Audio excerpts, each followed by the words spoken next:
নমস্কাৰ প্ৰথমে মই জেৰিনাই মোৰ অন্য এটা নতুন ৰেচিপি ভিডিঅ'লৈ আপোনালোক সকলোকে পুনৰবাৰ স্বাগতম জনালো। আজি মোৰ টেষ্টি ৰেচিপিটো হৈছে গোলাপ জামুনৰ ৰেচিপি। আমিনো কেনেকৈ ঘৰতে মিঠাইৰ দোকানৰ দৰে ঘৰতে টেষ্টি গোলাপ জামুন বনাব পাৰোঁ তাকে দেখুৱাম বুলি ভাবিছোঁ। আশা কৰিছোঁ আপোনালোকে ভিডিঅ'টো ভাল পাব।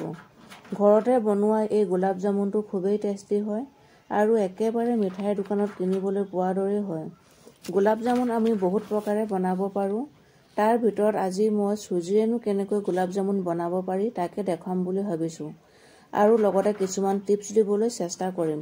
গতিকে ভিডিঅ'টো আপুনি সম্পূৰ্ণকৈ চাব। আশা কৰিছোঁ আপুনি ভিডিঅ'টো ভাল পাব। গতিকে আহকচোন বেছি দেৰি নকৰি ভিডিঅ'টো আৰম্ভ কৰোঁ।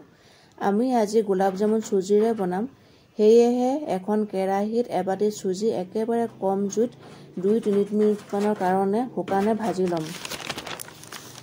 চুজিখিনি আমি বেছি দেৰি ভাজি থাকিব নালাগে, 2-3 মিনিটমানৰ কাৰণে গৰম হ'লেই হ'ব। চুজিখিনি গৰম হোৱাৰ পাছত আমি এতিয়া ইয়াত এচামুচ ঘিউ যোগ দিব লাগিব।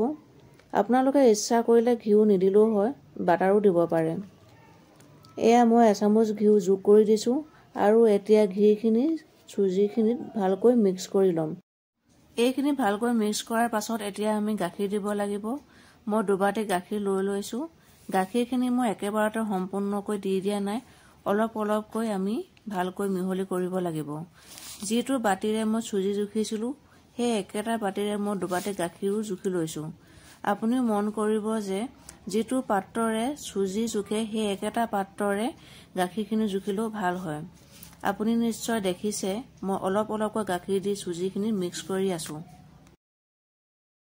চুজিৰে গাখীৰ বা পানী শুহি লয়, সেয়েহে চুজি এবাটি ল'লে গাখীৰ 2 বাটি ল'ব লাগে। গাখীৰখিনি নৰ্মেল উষ্ণতাত থকা হ'ব লাগে।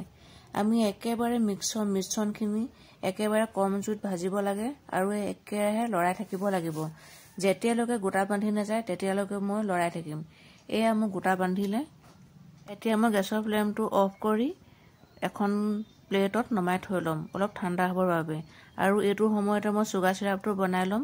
চুগাৰ চিৰাপৰ কাৰণে মই 1.5 বাটি চেনি লৈছোঁ আৰু 2 বাটি পানী লৈ লৈছোঁ আৰু এখন চামুচেৰে চেনিখিনি ভালকৈ মিহলাই ল'ম আৰু উতলিবলৈ দিম। এতিয়া আহকচোন গোলাপ জামুন বনাবলৈ ৰেডি কৰি লওঁ। অৰ্থাৎ আমি গোলাপ জামুন বনাবলৈ বলছখিনি তৈয়াৰ কৰি ল'ব লাগিব।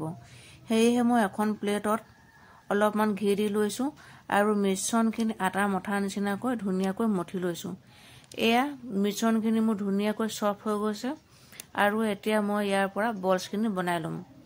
বলছখিনি বনোৱাৰ আগতে মই হাতত অলপ ঘিউ সানি লৈছোঁ আৰু বলছখিনি 2 হাতৰ তলুৱাৰে ঘূৰণীয়া কৰি লৈছোঁ।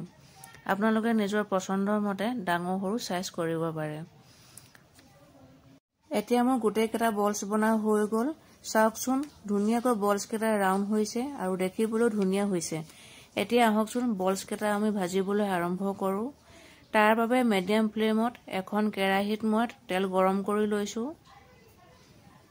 আৰু তেলখিনিতে এচামুচ ঘি দি দিম। আপোনালোকে অকল ঘি নাইবা অকল ৰিফাইনতো ভাজিব পাৰে। এনেকৈ ঘি দি দিলে ফ্লেভাৰটো ধুনীয়া আহে আৰু গোলাপ জামুনটো খাবলৈ বহুত টেষ্টি হয়। একেবাৰতে বহুত বলছ দি দিব নালাগে। মই 7টামান বলছ দি দিছোঁ আৰু লাহে লাহে এনেকৈ পাতলকৈ লৰাই দিছোঁ যাতে কেৰাহী তলিত বলছবোৰ লাগি নধৰে। এতিয়া এইখিনি মই ডাঠ ব্ৰাউন হোৱালৈকে ভাজি থাকিম। এয়া মোৰ ডাঠ ব্ৰাউন হৈ গৈছে আৰু মই অলপো তেল নোযোৱাকৈ ধুনীয়াকৈ উলিয়াই লৈছোঁ আৰু চুগাৰ চিৰাপখিনিত লাহেকৈ দি দিম। মন কৰিব যাতে চুগাৰ চিৰাপত যিমান দেৰি বলছখিনি থাকিব সিমানেই বলছবিলাকৰ মাজত চুগাৰ চিৰাপবিলাক সোমাই যাব। আৰু এনেকৈ এখন হেতাৰে বলছবিলাক উল্টা পাল্টা কৰি দিছোঁ। এতিয়া বাকী বলছবিলাকো আকৌ আগৰ দৰেই ভাজি ল'ম।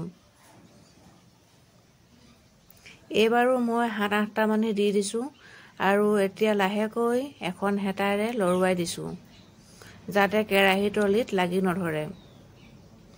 এইখিনিও মোৰ গল্ডেন ব্ৰাউন হৈ গৈছে।